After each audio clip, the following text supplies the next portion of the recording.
He thought he won when he drained our joint account and vanished without a word. What he didn't know, I was the one holding the keys to the trust, and I was done playing fair. My name is Carter Whitmore, and for most of my adult life I believed in stability, in building something real brick by brick. I run a mid-sized construction company out of Charlotte, North Carolina. It's honest work, not flashy, but it paid well and kept my hands busy. I took pride in that. Maybe too much pride looking back. I met Julia at a charity event 6 years ago. She was smart, confident, a marketing consultant with the kind of energy that filled a room. We clicked fast. Too fast, maybe. Within a year we were married. I thought we were a team. We bought a house together, started planning for kids, and even combined our finances, one joint account like partners should. She pushed for that, actually, said it made her feel secure. I didn't think twice. Looking back, that should have been my first pause. But love makes you blind, or at least blurry around the edges. We weren't rich, but we were comfortable. I took care of the bills, the mortgage, day-to-day stuff. Julia handled the investments, the future planning. She had a knack for numbers, and I trusted her with it. We even set up a living trust, mainly for tax reasons, but also as a future safety net. The trust was in my name, created from an inheritance I got from my grandfather. Julia never showed much interest in it. At the time, I thought it was because she respected boundaries. Now, I wonder. Our life was routine in the best way. We had Sunday morning coffee rituals, backyard barbecues, quiet nights on the couch. I thought that was happiness. I believed we were building something solid. I didn't see the cracks. Or maybe I saw them and chose to ignore them. Sometimes I caught her scrolling through her phone with a half smile, quickly locking the screen when I walked in. "Work stuff," she'd say. Or she'd take trips, short conferences, she said, that started happening more often. I brushed it off. We all need space, right? But something had shifted. I just didn't know how deep the damage went yet. And by the time I did, it had already shattered everything. They say hindsight is 20/20, and I guess that's true. The little things I once dismissed as quirks or harmless changes started lining up like puzzle pieces I'd been too tired or too trusting to put together. It started with her phone.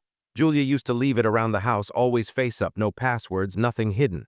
But over the past few months, she became guarded. She added a passcode, started taking calls in the other room. I caught her whispering once late at night in the kitchen. When I walked in, she jumped like I'd startled her. Said it was just a client on the West Coast. I nodded and didn't ask questions. Then there were the trips. Conferences, she called them. At first, they were local overnighters in Raleigh or Asheville. But then she went to Miami for 3 days and Vegas the month after that. She said she was expanding her network. "You wouldn't believe how much business I get just from rubbing elbows," she told me, laughing like it was all part of the plan. But her suitcase smelled like a different kind of story. Expensive perfume I'd never smelled on her before. New clothes I hadn't seen her wear. I asked once, just lightly, if she was meeting someone. She stared at me so hard I almost apologized. "You think I'd cheat on you while I'm out building our future?" she snapped. I let it go. I told myself I was overthinking, that I was paranoid. Julia was always ambitious, always social. Maybe I was the one stuck in routine, too closed off, too cautious. So I told myself to loosen up, to be more supportive. But my gut wasn't on the same page. There was a distance between us that didn't make sense. She stopped asking about my day, stopped checking in. We used to make dinner together. Now she'd eat late or say she already grabbed something. Always a reason, always justifiable if I didn't look too closely. One night she came home after midnight, said her flight got delayed, but there was no luggage, no tired eyes, just that same unreadable smile. I watched her fall asleep that night, curled away from me on the edge of the bed, and something inside me whispered, "This isn't the woman you married." I didn't know it then, but the storm was already rolling in. The morning she left didn't feel like a goodbye. Julia was in a rush, dressed sharper than usual for a networking retreat in Denver. She kissed my cheek like she always did, but it was mechanical, absent. Like a habit she was tired of repeating. "I'll be back Sunday night," she said, slinging her bag over her shoulder. "Don't wait up, flights are usually delayed." I watched her walk out the door, that confident stride of hers echoing through the hallway. I should have felt something, sadness, longing. Instead, I just felt quiet. The weekend dragged. I kept busy with work around the house, fixed a few leaky pipes, caught a game on TV, but something gnawed at me. She barely texted. No pictures, no check-ins, just a couple of short replies like "busy day, all good." It didn't feel like Julia, at least not the Julia I thought I knew. Sunday came and went, no flight updates, no messages. Midnight passed and the house was still empty. I called her once. Straight to voicemail. I didn't panic, just told myself maybe she missed a connection. Maybe she was tired. Maybe I was being dramatic. But by Monday morning, that excuse started to rot in my throat. By noon, I still hadn't heard from her. That's when I called her office. Her assistant, a girl named Chloe, answered. "Oh, I thought she was on vacation," she said, confused. That was the moment my heart started hammering in my chest. Vacation? Julia said it was work. She always said it was work. I checked our shared calendar, blank. No meetings, no flights logged. I tried logging into our airline account, but the password had been changed. I tried her Instagram. Gone, deactivated, or blocked, I didn't know. And then I saw it. My stomach twisted into knots as I opened the banking app. Our joint account, the one we used for everything, bills, groceries, savings, was empty. Zero balance. Gone. For a moment, I just sat there, staring at the screen like it would change. Like if I blinked enough, reality would snap back into place. But it didn't, and she didn't call, she didn't text. Julia had vanished just like that. And all I could do was sit there in our quiet house, surrounded by the life we'd built together, trying to understand how someone could just disappear with everything. But the worst part, this was only the beginning. I must have refreshed the app a dozen times, hoping it was some glitch.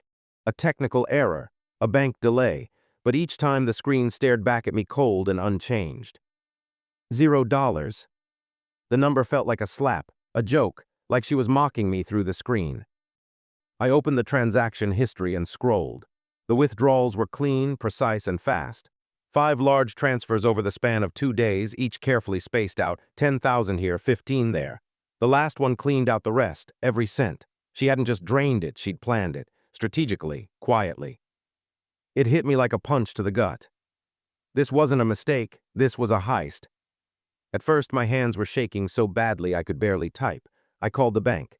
A man with a calm voice named Dan tried to explain what he saw. "The withdrawals were authorized, sir," he said, apologetic but firm. "All done from your wife's profile, same IP, same verification methods, everything checks out." "But she left me with nothing," I said, my voice raw. "Isn't there anything you can do?" Dan hesitated, then gave the answer I already feared. "Not unless there's fraud or a court order, since the account is joint. Both parties have equal rights to the funds." She hadn't stolen it, not legally. She'd just taken it. I stared at the walls of our home, photos of us smiling in places I now doubted she ever cared about. Trips she probably pretended to enjoy, birthdays, anniversaries. All of them suddenly felt hollow, scripted, like props in a life I thought we were writing together. I tried calling her again, nothing. Her number still went straight to voicemail. Her email bounced back. Every door I tried led to a dead end. That night I sat at the kitchen table, lights off, the banking app still open beside a cold cup of coffee. I felt angry, betrayed, but above all, I felt stupid. How could I not have seen this coming? I wanted to scream, to break something, to get in my truck and find her. But then the thought hit me. The trust, the one thing she never asked about, never touched, never cared to understand. Maybe she thought it didn't matter. Maybe she forgot that I controlled it. And in that quiet, burning moment, something in me shifted. I wasn't going to be her victim. Not anymore. The trust had been an afterthought when I first set it up. Just a financial cushion built from an inheritance my grandfather left me before he passed. I never really touched it. It just sat there, growing slowly in a quiet account, protected and separate from our daily lives. Julia never cared about it. I mentioned it once, maybe twice. She waved it off, said it sounded too locked up and complicated. That was fine by me. It was under my name only, established before our marriage and by design, untouchable without my consent. My grandfather had made sure of that. Back then, I thought that level of security was overkill. Now I saw it for what it was, a lifeline. I logged into the portal. It had been over a year since I checked it. My hands were still trembling, but when the numbers loaded, I let out a breath I hadn't realized I'd been holding. $248,000. Still there, untouched. And most importantly, mine.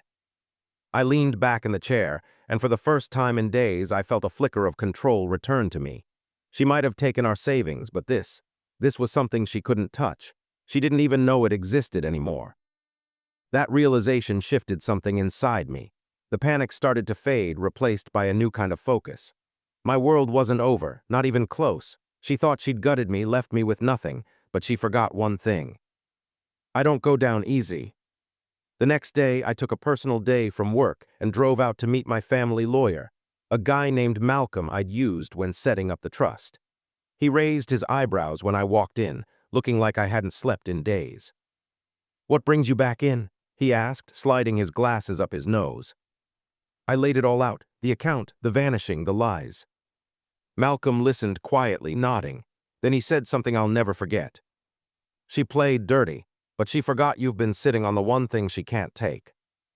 We reviewed the terms of the trust, made sure the protections were still airtight, and updated a few access points, just in case.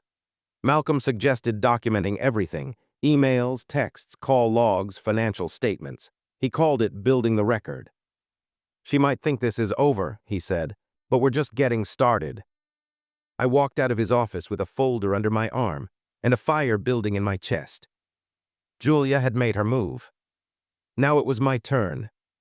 I wasn't about to blow up her world in a rage. That would have given her too much satisfaction to see me desperate, lashing out. No, I wanted something better. I wanted precision. I wanted truth. And more than anything, I wanted to reclaim my life without her even seeing it coming. The first thing I did was dig into everything.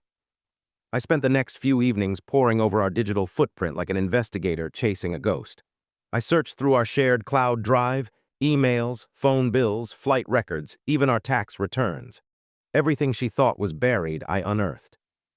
I found a hidden credit card in her name, opened 3 months ago. Maxed out. Flights, hotels, luxury boutiques. She wasn't just hiding things, she was living a second life. There were transaction records for a beachfront hotel in Miami, dinners for 2 at high-end restaurants, even a spa weekend. I didn't know who the second person was yet, but I didn't need to. The betrayal was already loud and clear. Next, I called a friend of mine from college, Dean. He worked in cybersecurity now, and though he wasn't a private investigator, he had access to tools that could help track digital activity. I told him everything. At first, he thought I was exaggerating. Then he saw the bank records. "I'll look into it," he said. "You might not like what I find, though." "Doesn't matter," I told him. "I need to see it all." While Dean got to work, I met with Malcolm again. We started formal steps toward legal action, asset documentation, divorce paperwork preparation, everything we'd need to protect the trust and eventually go after what she stole. I didn't have much in the joint account, but we had marital property. And with the evidence stacking, Julia's story wouldn't hold up for long. Malcolm gave me one simple rule: stay quiet.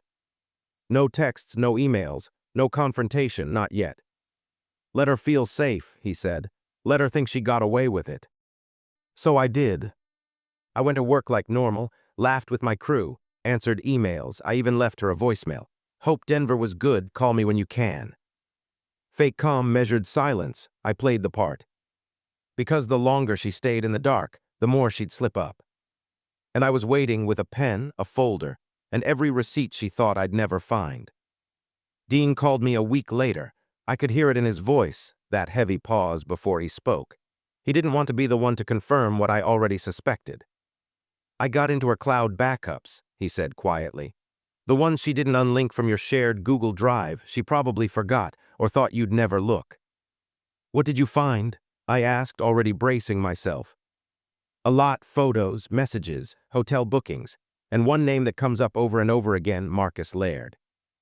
Marcus, the name meant nothing to me, but the pictures told me everything. There they were, Julia and Marcus, laughing in front of a cabana in Miami, sharing drinks on a rooftop in Vegas, holding hands, kissing, living a life that didn't include me and never was supposed to. Dean sent me everything. I sat there, scrolling through the digital evidence of my marriage unraveling, not just emotionally now, but visually, physically. She didn't just leave me, she replaced me. Marcus, it turned out, was a real estate developer. Slick, polished, the kind of guy who looked like he'd never broken a sweat in his life. From what Dean found, he'd met Julia at one of those conferences, or maybe she just called it that. He lived in Tampa, but they'd been bouncing around together for months. And now, They were living in a rented condo on the coast. She hadn't gone on a work retreat. She hadn't gotten stuck on a delayed flight. She'd packed up and moved on like our life together was just a layover. I sat in my truck that night, parked outside my own house, staring at the dashboard and trying to steady my breathing. I wasn't just angry. I was humiliated. But here's the thing, seeing those pictures didn't break me. They focused me. She thought she'd rewritten the narrative, that she could take the money, disappear into a new life, and I'd be too stunned to respond. She forgot one thing. I still had power. She had Marcus, fine. But I had the trust, the house, the lawyer, the records, and now the truth. She'd been busy building her fantasy. I was busy building a case. And soon her fantasy would fall apart piece by stolen piece. The day I filed the divorce papers felt unreal, like a line had been drawn in the sand, and there was no going back. Sitting across from Malcolm in his office, I could feel the weight of every decision crushing down on me. This wasn't just about money anymore. It was about reclaiming my life from someone who tried to erase it. Malcolm handed me the stack of documents and said, "This is more than just paperwork, Carter. It's your shield, your sword." The divorce petition was clear: unlawful withdrawal from the joint account, concealment of assets, abandonment, and breach of fiduciary duty.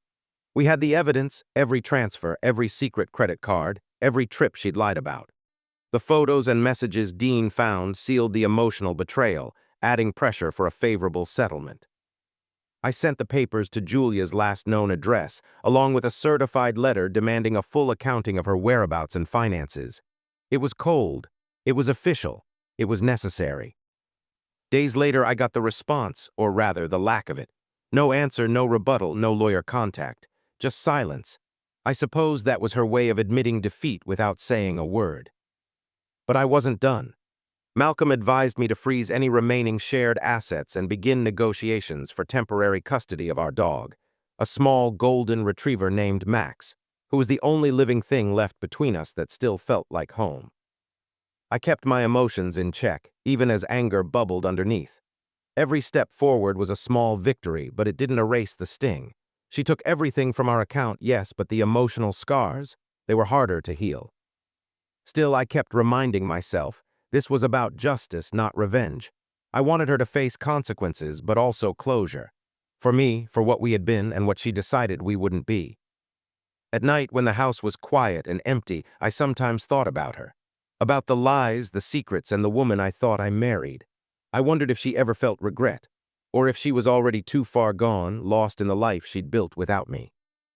But then I'd look at the trust account balance, untouched, secure, and I'd remember. She forgot one crucial thing. I was still in control. And this time I was ready to fight. The court date was set for a crisp Monday morning. I woke up with a knot in my stomach, not because I was afraid, but because I knew this was the moment where all the pieces would finally fall into place. After weeks of quiet preparation, the truth was about to be laid bare. Walking into the courtroom felt surreal. The polished wood, the serious faces, the weight of silence. It was like stepping into a different world, one where my private pain became public record. Julia wasn't there, of course. The judge asked if I was ready, and with Malcolm by my side, I was. We presented everything: the emptied joint account, the secret credit card bills, the photos and messages proving her new life with Marcus. The judge listened intently, occasionally nodding as Malcolm laid out the facts clearly and methodically. When I spoke, I kept my voice steady. I told the story of how Julia and I built a life together, how I trusted her, how I loved her, and how that trust was shattered. It wasn't easy, but I wanted the court to see the man behind the numbers, not just the victim, but the one fighting to reclaim his future. Julia's silence echoed louder than any defense could. The judge noted her absence and the lack of response from her side. That worked in my favor. After hours of testimony and paperwork, the judge made a ruling. The joint account was officially frozen, with the remaining balance returned to me. The trust remained under my control, untouched and protected. Julia was ordered to provide a full accounting of any assets she held and to appear for a follow-up hearing. Most importantly, I was granted temporary custody of Max. The little golden retriever, who had been my silent comfort through it all, was officially mine. Walking out of the courtroom, I felt a strange mix of relief and exhaustion. The fight wasn't over, but the scales had finally started to tip. That night I sat alone in my living room, Max curled at my feet. For the first time in weeks, I felt the heavy fog of betrayal begin to lift. The road ahead was still long and healing wouldn't happen overnight. But I was no longer lost in darkness. Julia had taken what she could, but she forgot one thing. I still held the power to rebuild, to move forward, to take back what was mine, not just the money, but my dignity, my peace, and my life. And that was worth everything. The months that followed felt like a slow, steady climb out of a deep, dark pit. The divorce was finalized, the legal battles behind me, but the emotional scars remained, soft edges of betrayal and loss that I was learning to live with, not fight against. Max was my constant companion. Every morning I'd take him on long walks through the park near my house, feeling the fresh air fill my lungs and remind me there was still life outside the pain. Those walks became moments of meditation, time to reflect, to heal, and to dream again. I started investing more in myself, workouts, old hobbies, even reconnecting with friends I'd drifted from. I realized that trust, the kind Julia had shattered, was something I needed to rebuild from the ground up, starting with me. Financially, I was stable. The trust fund, untouched and protected, gave me security I hadn't dared to imagine during those dark days. I used it wisely, not recklessly, building a foundation for the future I wanted. A future without fear, without betrayal. One evening, as I sat on the porch with Max at my feet, I looked out at the stars and felt a quiet sense of peace settle in my chest. The man I was before all this, gone. But a new version of me was rising, stronger, wiser, and ready. Julia's chapter in my life was closing. What she took could never define me. I had the power to write the next pages, pages filled with hope, trust rebuilt, and new beginnings. Because sometimes, the deepest betrayals force us to discover the strongest parts of ourselves. And in the end, that's what mattered most.